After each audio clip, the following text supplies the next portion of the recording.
Let's talk about draws. And no, I don't mean your underpants. I mean when two teams go to battle on a football field, both going for 3 points, yet neither of them can claim it.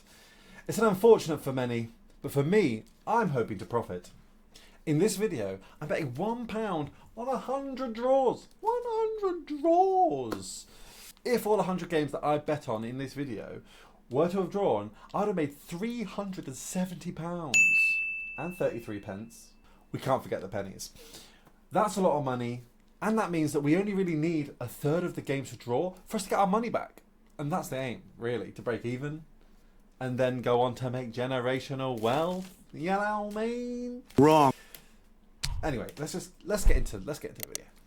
In my last video, we did 100 favourites, and I did the games across the whole weekend. There was games from Friday, Saturday, Sunday, and Monday. But in this video, I did 100 games on Saturday, all in one day, baby. Let's get this show on the road. As I didn't need an early payout feature for draws, I decided to spice things up and pick a different betting provider. I know, I'm keeping you on your toes. And who did we pick? William Hill. I know. I keep it fresh, I keep it funky. I covered a lot of leagues this weekend, ranging from times across the whole of Saturday. We even started in the early hours with 3 games that I chose in the Australian A-League. I also picked 3 games in the Eredivisie. We picked 6 games over in the German Bundesliga. I even picked 1 game in the cheeky Greek Super League. There was 4 games on over in Spain, so I put them in. 2 games over in France, so I put them in. There was 4 games going on in Italy. You guessed it, I put them in. And when I was nearing the end of the 100, I put 4 games from the Turkish Super League. Whoa, very cheeky. I put 5 games in from the Scottish Premier League, and there was upsets in the last video, if you remember, with Celtic. I'm hoping for that again today. The rest of the games were all across England, and where I didn't need an early payout, I could go much further down in the football pyramid.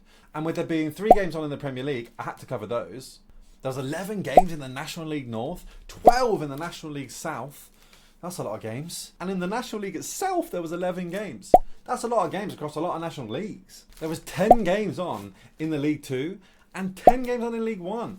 And in the Championship, there was 9 games. I don't know if you've been doing the math, but that adds up to 100 games, baby. 100 fixtures. Let's go! There was no really low odds to brag about on this experiment, but there was a couple of super high odds, and as you can expect, it came from Celtic's fixture against St Johnstone and Bayern Munich going away to Darmstadt. Both of these were 8 to 1, meaning if either of these teams could mess up and get a draw, we pocket £9 British. That's a lot of money.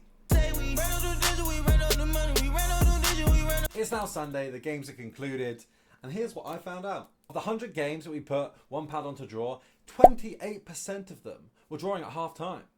It's not bad. And 11 games that were drawing at half time went on to finish a draw. A few of them were 0-0. Nice. We had 3 games that were drawing until the 89th minute, and then a 90th minute goal cost us the draw. That cost us £11 in total in winnings. Alanyaspor scored in the 113th minute to win the game 1-0. That cost us £3.60. What's their problem? And Besiktas, who had a penalty in the 90th to draw, missed it. That cost us £3.70.